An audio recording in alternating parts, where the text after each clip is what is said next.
parece totalmente llamativo, así que he decidido hacer uno nuevo. Vamos a intentar nuevamente decir lo que habíamos dicho esta mañana.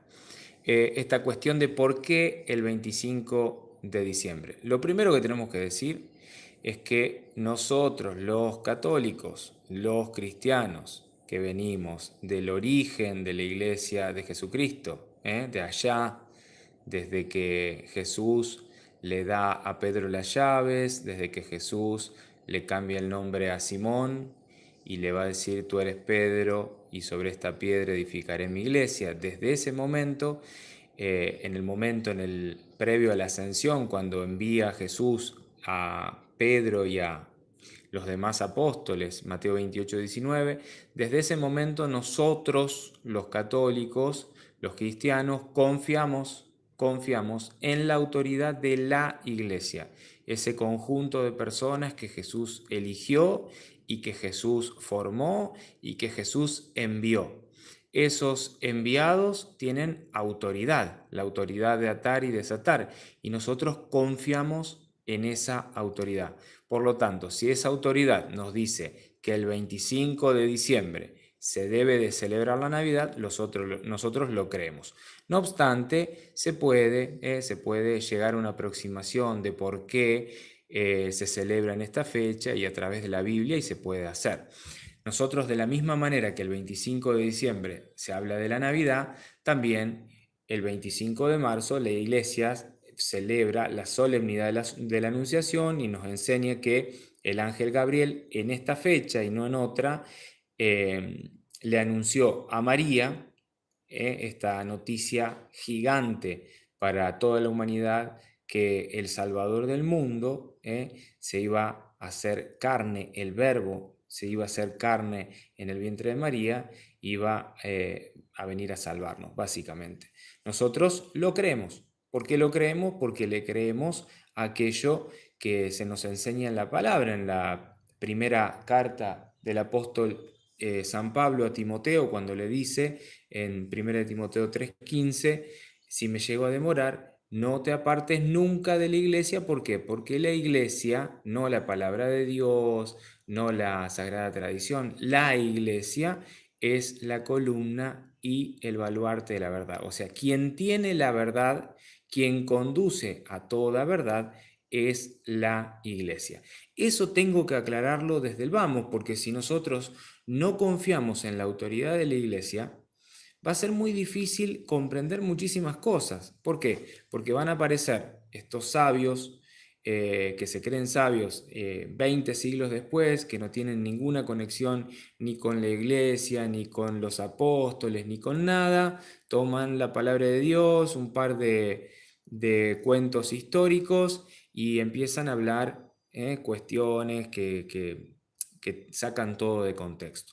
Dicho esto, de la autoridad de la iglesia y de por qué nosotros creemos que la Anunciación fue un 25 de marzo y que la Navidad se celebra un 25 de diciembre, ahora vamos a ir a la palabra nuevamente y vamos a tratar de ver esta cuestión del calendario hebreo versus el calendario nuestro gregoriano. Vamos a hablar un poquito sobre el sol naciente, qué es esto del sol naciente y por qué era tan importante para el pueblo judío, que bueno, no lo vio venir, no lo entendió, muchos no lo comprendieron, pero que nosotros necesitamos ver esa información. Recordarás que el video pasado nos situamos en el Evangelio de San Lucas, en el capítulo 1, y que Lucas mismo da una importancia gigante a la autoridad de la iglesia. ¿Por qué? Porque él mismo dice: muchos han tratado de relatar ordenadamente los acontecimientos que se cumplieron entre nosotros, dice, tal como nos fueron transmitidos. O sea, hay una iglesia que ha transmitido los acontecimientos de manera ordenada. Esta iglesia que ha transmitido, lo dice él, ¿no? Por aquellos que han sido desde el comienzo testigos oculares y servidores de la palabra.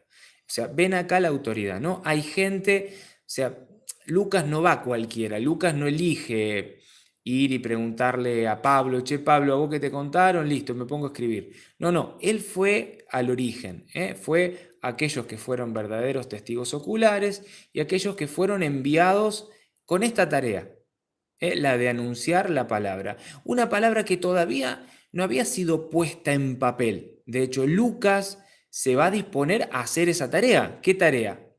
La de escribir. Él mismo lo va a decir acá. Por eso, después de informarme cuidadosamente de todo desde los orígenes, yo también he decidido escribir. ¿Se dan cuenta? O sea,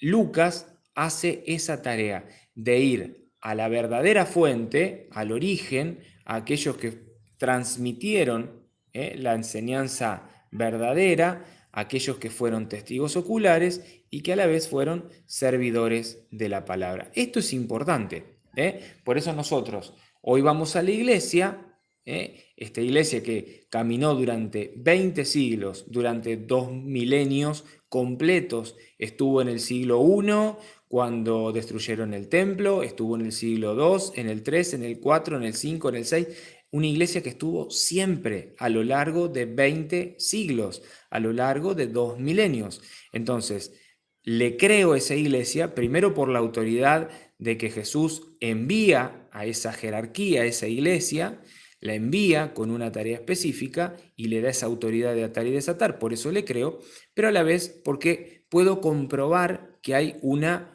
unión desde este momento de la historia hasta el inicio. O sea, hay una unión, una unidad indisoluble. O sea, en ningún momento se ha roto esa unión, esa unidad. De hecho, cuando se ha roto y ha habido cisma, los que se han separado fueron otros. El caso de la Iglesia Ortodoxa y de la Reforma o Deforma, como le quiera llamar, protestante. Pero la Iglesia Católica es, desde el principio, y sigue siendo y seguirá siendo la que tiene la autoridad de atar y desatar, la que tiene las llaves del reino de los cielos, etcétera, etcétera.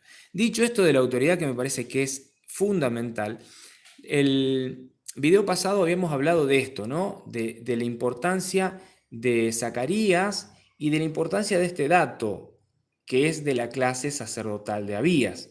Y decíamos que esto era importante, ¿por qué? Porque, como bien narra la historia en el primer libro de las Crónicas, en el capítulo 24, vemos toda, la distribución de los turnos sacerdotales. Turnos que se distribuyen para ser cumplidos, estos 24 turnos, por semanas a lo largo de un año. Lo cual iba a hacer que los primeros 6 meses se cumplían los primeros 24 turnos y el segundo semestre iniciaba nuevamente con el primer turno y iba a finalizar el último mes del año con el último turno, el turno 24. Como Abías, lo podemos ver en Primera de Crónicas, capítulo 24, verso 10, a la clase sacerdotal de Abías le tocaba el turno número 8.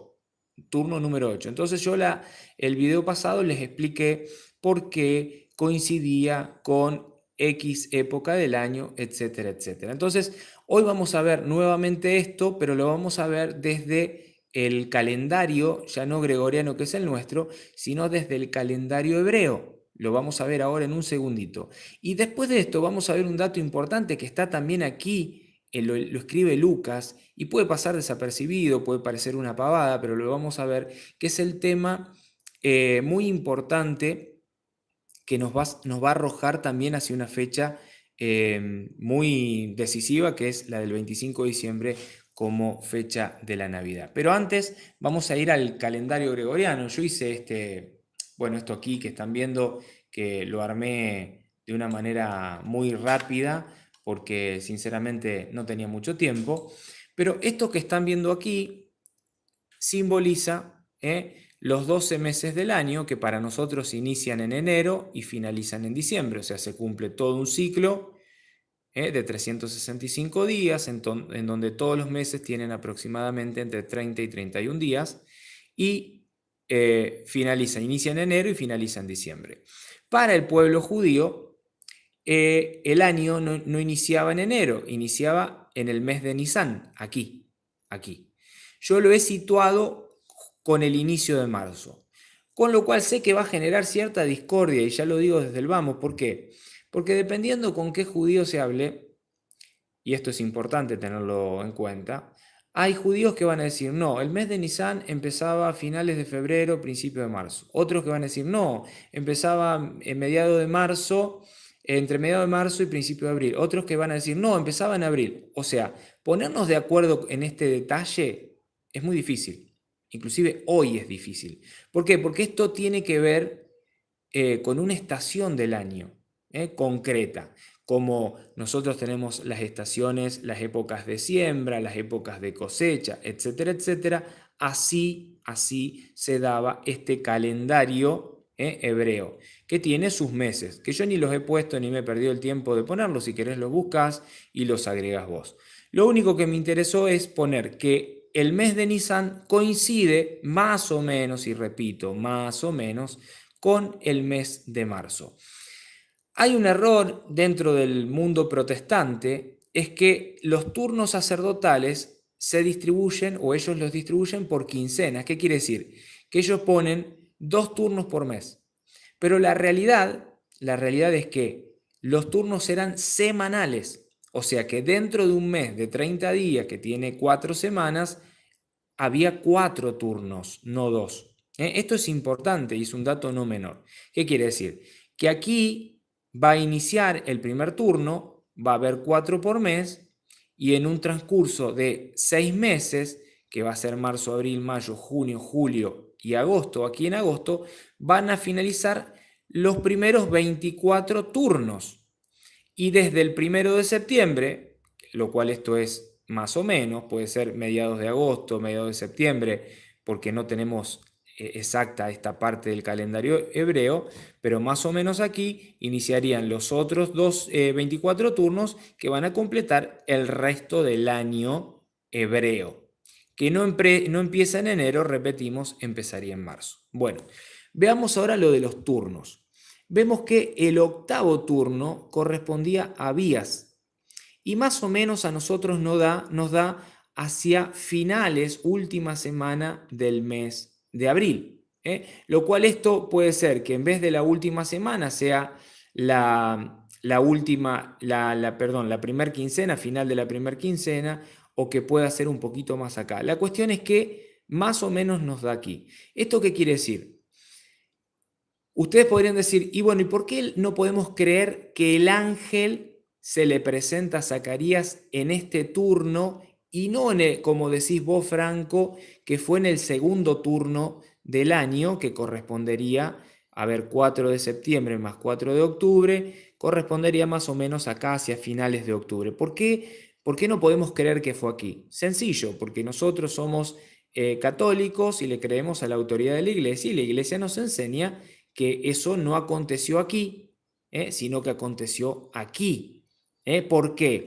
Porque de una manera muy sencilla, 6 meses después, va a acontecer esto. ¿Qué cosa? La anunciación, que la misma iglesia la señala en el 25 de marzo. Entonces, repito lo que dije antes, yo prefiero creerle a la iglesia en este dato, y no creerle a una persona que se pone a hacer supuestos, ¿no? Y a tirar con el único objetivo de descalificar a la iglesia, para decir que no, fue aquí, ¿no? Sé que muchas personas van a decir, no, fue aquí, porque el objetivo es desacreditar a la iglesia y decir, no nació en diciembre, sino que nació en otra época del año.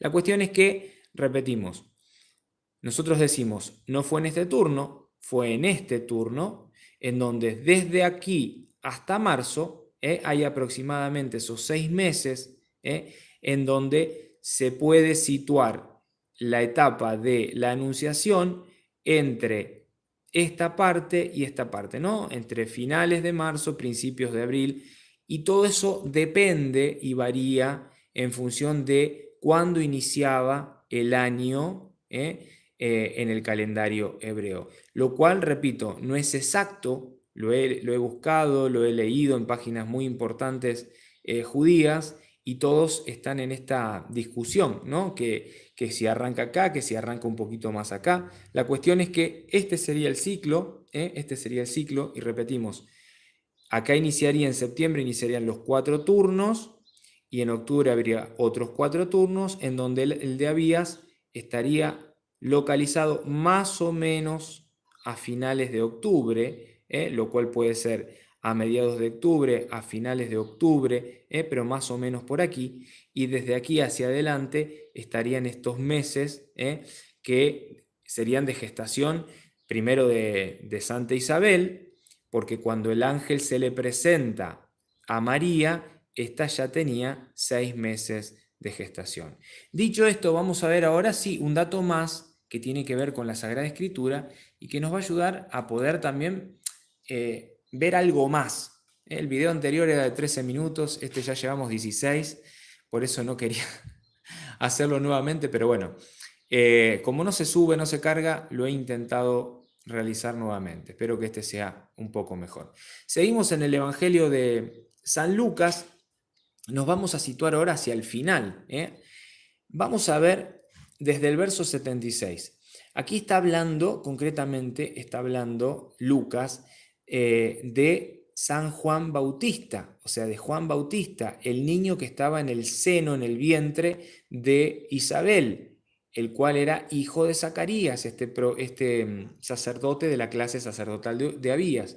Y está diciendo lo siguiente: y tu niño será llamado profeta del Altísimo, porque irás delante del Señor preparando sus caminos, para hacer conocer a su pueblo la salvación mediante el perdón de los pecados. Esto que después aconteció con el bautismo que ofrecía San Juan Bautista, y en donde dice claramente que la gente venía confesando sus pecados. Ahora, el verso 78 nos arroja algo muy importante. Dice: gracias a la misericordiosa ternura de Dios, de nuestro Dios, fíjense este dato, que nos traerá del cielo la visita del sol naciente. O sea, Jesús, por misericordia y ternura de Dios, es el que viene a visitarnos y le llama Lucas sol naciente. ¿Qué quiere decir sol naciente? ¿Y por qué este dato que puede pasar desapercibido?